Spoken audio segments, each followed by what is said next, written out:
పరాకాష్ఠగా ఏదైతే దేశవ్యాప్తంగా ముస్లిం లీగ్ లేదు కానీ ఇండియన్ యూనియన్ ముస్లిం లీగ్ ఏదైతే ఉందో దానికి వత్తాసులతో కాంగ్రెస్ చేస్తున్న అకృత్యాలు, అలాగే దాంతో పాటు ఏదైతే మనందరికీ అత్యంత పవిత్ర క్షేత్రమైన శబరిమల, గతంలో శబరిమల పైన సుప్రీంకోర్టు తీర్పు నేపథ్యంలో ఆ రోజు ముష్కర్లు అనేక రకాల అపవిత్రం చేసే ప్రయత్నం చేయడాన్ని వ్యతిరేకంగా దేశవ్యాప్త పోరాటం చేయడం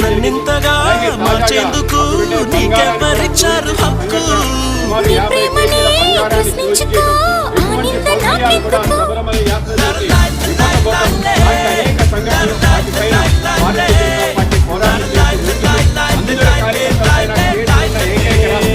అందరూ కార్యకర్తల మీద దేశంలో వచ్చిన ప్రాంతం కేరళ. అటువంటి పోరాటాల గడ్డ కేరళలో తిరువనంతపురంలో ఏదైతే విజయం సాధించామో దేశవ్యాప్తంగా ఉన్న ప్రతి కార్యకర్త కూడా అందరికీ కూడా ఆనందాన్ని కలిగించింది, అందరి హృదయాలు ఉప్పొంగాయి.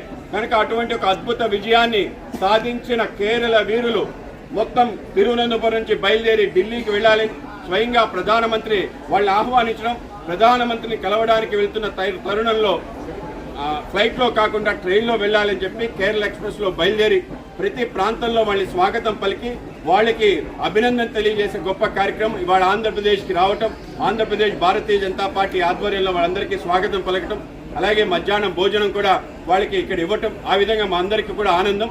ఇటువంటి వీరుల యొక్క స్ఫూర్తే భారతీయ జనతా పార్టీ ఈ విధంగా కొనసాగడానికి కారణమైంది. వాళ్ళు చేస్తున్న పోరాటం మా అందరికీ స్ఫూర్తి ప్రదాత. కనుక ఏదైతే వివి రాజేషన్ అలాగే 56 మంది కార్పొరేటర్లు కూడా కార్యకర్తలందరూ కూడా పెద్ద ఎత్తున స్వాగతం పలకటం జరిగింది. రాబో కాలంలో తప్పనిసరిగా వాళ్ళు చేస్తున్న పోరాటాలు దేశంలో ప్రపంచంలో అందరికీ తెలుస్తుంది. అలాగే మార్క్సిస్ట్ ఆగడాలు ఏవైతే ఉన్నాయో సిపిఎం యొక్క ఆగడాలు తప్పనిసరిగా అంతమొందించాలి.